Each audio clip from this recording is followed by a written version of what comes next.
La nouvelle collectivité territoriale de Martinique dispose d'une habilitation de l'État lui permettant d'adapter les transports de son territoire au plus près des attentes des usagers.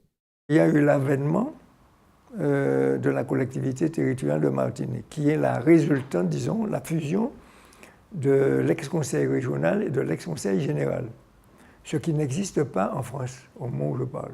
Par conséquent, il y a eu cet avènement et que le problème que je poursuis, c'est le parachèvement de la mise en place de cette collectivité. Il y a un secteur sur lequel je voulais intervenir, c'est surtout le secteur de la desserte de la Martinique au niveau transport. J'ai de l'habilitation transport, et dans tous les domaines, à savoir le domaine routier, concernant la Martinique, pas le domaine aérien, mais le domaine routier, et deuxièmement le domaine côtier également.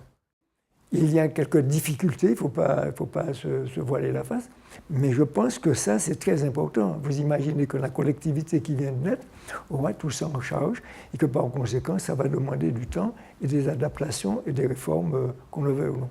Il a été créé, si vous voulez, ce qu'on appelle, de façon un peu pompeuse, le TCSP, le transport collectif en site propre.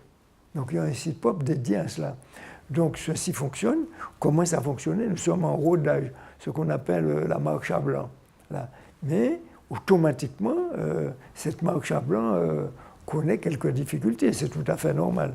Et tout ça doit être parachevé dans les plus brefs délais. Les avancées permises par l'habilitation de transport sont la preuve du savoir-faire des acteurs locaux, estime le président de la collectivité territoriale de Martinique, et d'un besoin accru de décentralisation. Il faut qu'il y ait quand même des habilitations à ce niveau. Il faut qu'on permette à la collectivité que nous représentons que l'État comprenne qu'il faut aller vers une décentralisation plus poussée.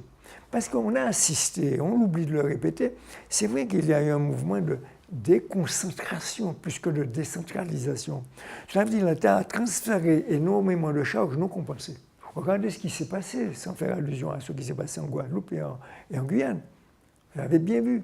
C'est-à-dire, dans certains cas, sans accuser l'État, l'État est responsable de certaines difficultés parce que l'État n'a pas honoré bien des fois ses engagements. Donc ce n'est pas une critique, mais c'est une réalité. Donc il faut que la compensation soit faite à ce niveau-là. Nous sommes dans un bassin bien précis. Nous sommes à 7000 km de l'Europe. Je suis multipolaire. Et ça veut dire quoi? Il faut nécessairement qu'il y ait une coopération qui se développe de plus en plus avec ces pays de la Caraïbe. Nous sommes voisins de Cuba, de Haïti, de Sainte-Lucie, Saint-Domingue et j'en passe, et même des États-Unis d'Amérique. Et que par conséquent, nous sommes à quelques encablures de ces pays-là.